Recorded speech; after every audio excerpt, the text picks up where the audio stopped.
Hello to everyone. आज हम करेंगे एक्सरसाइज 3.6 का क्वेश्चन नंबर सेकंड का फर्स्ट पार्ट। तो एक बार सबसे पहले ना क्वेश्चन पढ़ लेते हैं।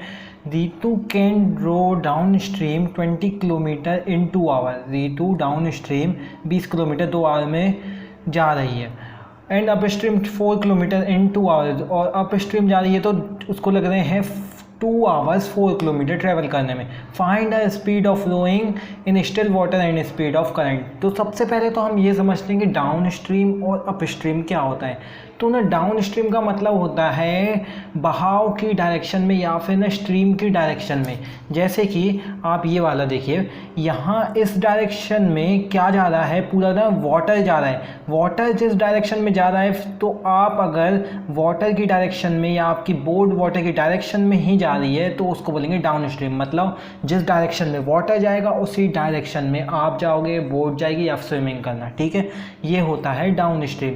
और जो अप स्ट्रीम होता है वो होता है डाउन स्ट्रीम का पूरा अपोजिट। मतलब कि आप अगर जैसे नीचे की तरफ जा रहा है, पानी का बहाव पूरा नीचे की तरफ जा रहा है और आप ना उसको काटते हुए उसके अपोजिट साइड चल रहे हो तो उसमें ना स्पीड कम हो जाती है। तो अप स्ट्रीम का ऐसा कुछ होगा कि ना ये ना वाटर का फ्लो इस डायरेक्शन में है और आपकी बोट ना इस डायरेक्शन में जा रही है, तो इसको बोलेंगे आप रोइंग इस डायरेक्शन में कर रहे हो, स्विमिंग इस डायरेक्शन में कर रहे हो, तो वो कहलाएगा अप स्ट्रीम, ठीक है। ये होता है डाउन स्ट्रीम, ये होता है अप स्ट्रीम। अब डाउन स्ट्रीम में ना जो स्पीड ऑफ बोट है ना वो तेज़ हो जाएगी स्पीड तेज़ हो जाएगी। जैसे आप ना आपकी बोट है उसकी ना नॉर्मल स्पीड है 10 किलोमीटर पर आवर की, है ना। और ना अगर ना स्ट्रीम जो पानी का बहाव है उसकी स्पीड है 5 किलोमीटर पर आवर की, तो आप ना 10 किलोमीटर पर आवर की स्पीड से नहीं ट्रैवल करोगे, अब आप करोगे 15 किलोमीटर पर आवर की स्पीड से।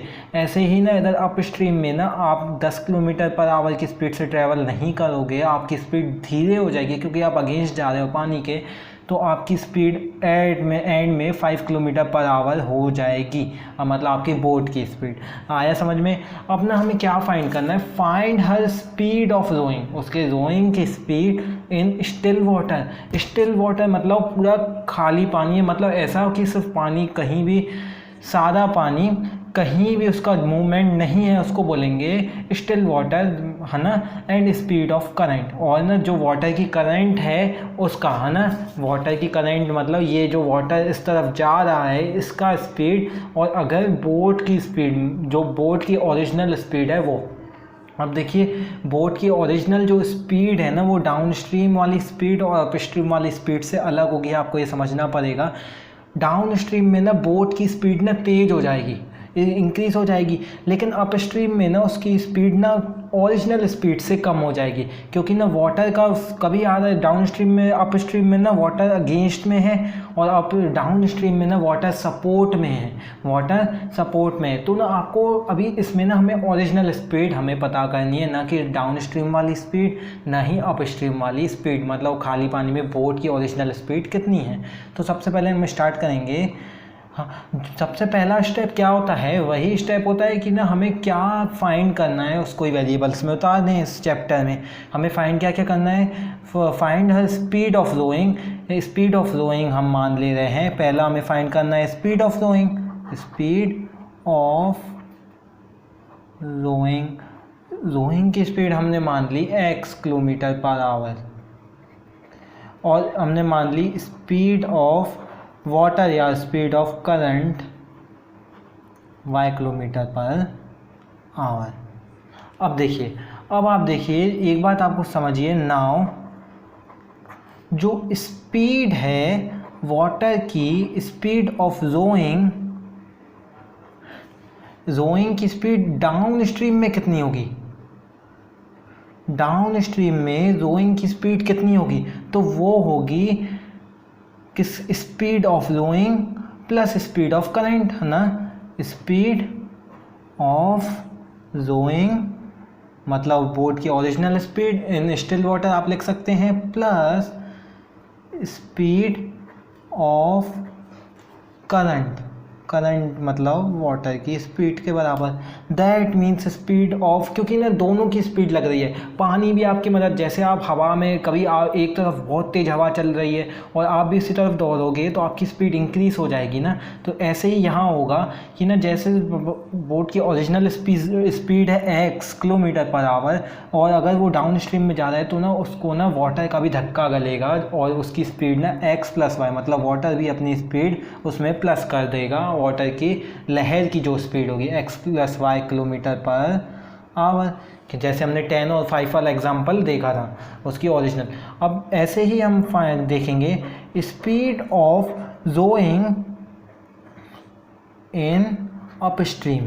अब अपस्ट्रीम में क्या होगा, अपस्ट्रीम में स्पीड क्या होगी, आप जिस स्पीड से आप अगर हवा के अगेंस्ट जा रहे हैं तो अगर आपकी स्पीड कितनी होगी, आप 10 किलोमीटर पर आवर से दौड़ रहे हैं और हवा आपके अगेंस्ट में आ रही है 2 किलोमीटर पर आवर के, तो ना आपकी ओरिजिनल स्पीड उस टाइम पे जो कि अपस्ट्रीम माना जाएगा उस टाइम पे आपकी स्पीड हो जाएगी 8 किलोमीटर पर आवर। तो ऐसे ही जो speed of rowing in upstream हो जाएगा x - y kilometre per hour. मतलब कि जो स्पीड ऑफ रोइंग है, मतलब इन स्टिल वाटर, जो उस बोट की मेन स्पीड मान लीजिए, बोट की जो स्पीड है उसमें से ना ये बोट अगेंस्ट जा रही है किसके, वाटर के, तो वाटर की स्पीड माइनस होगी वो स्पीड, क्योंकि वो वाटर भी अपनी स्पीड से उसको रोक रहा है अपस्ट्रीम। अपस्ट्रीम में बहुत लोग कंफ्यूज हो जाते हैं कि x + y लिख के आते हैं, अब से देखकर x + y आ जाता है, नहीं, अपस्ट्रीम मतलब x - y। अब आपको इधर तक समझ में आ गया। तो अब आप देखिए, अगर आप जैसे बोट्स में बैठे हैं और आपका सॉल्यूशन इधर तक आ गया, आपका सॉल्यूशन आ गया x + y x - y, आपको समझ में आ गया। इसके आगे आपको क्या करना है, तो इसके आगे आपका अगला टारगेट होना चाहिए इक्वेशन बनाने का, क्योंकि इसमें इक्वेशन ही बनती हैं पूरी 2 वेरिएबल्स में। अब इक्वेशन कैसे बनाएंगे कि ना, अब आपको ना 2 इक्वेशन बनानी होगी। अब 2 इक्वेशन में एक इक्वेशन बनेगी डाउन स्ट्रीम से, एक इक्वेशन बनेगी अप स्ट्रीम से। सो इसके आगे वाला स्टेप क्या होगा, उस टाइम पर आपको 2 इक्वेशन निकालनी होगी with the help of down stream और अप स्ट्रीम। सो इन डाउन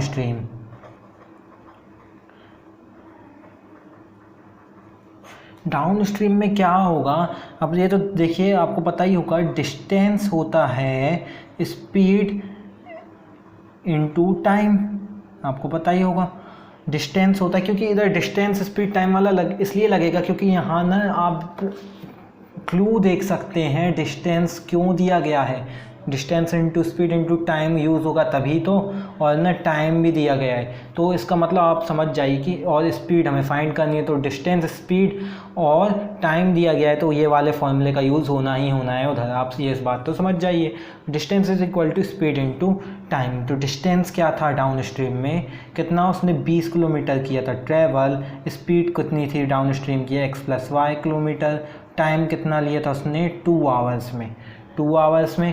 अब देखिए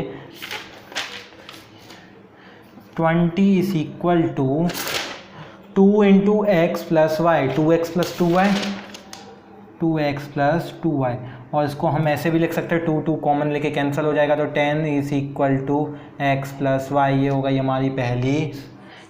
हमारी पहली इक्वेशन, 10 = x + y हमारी पहली इक्वेशन हो गई।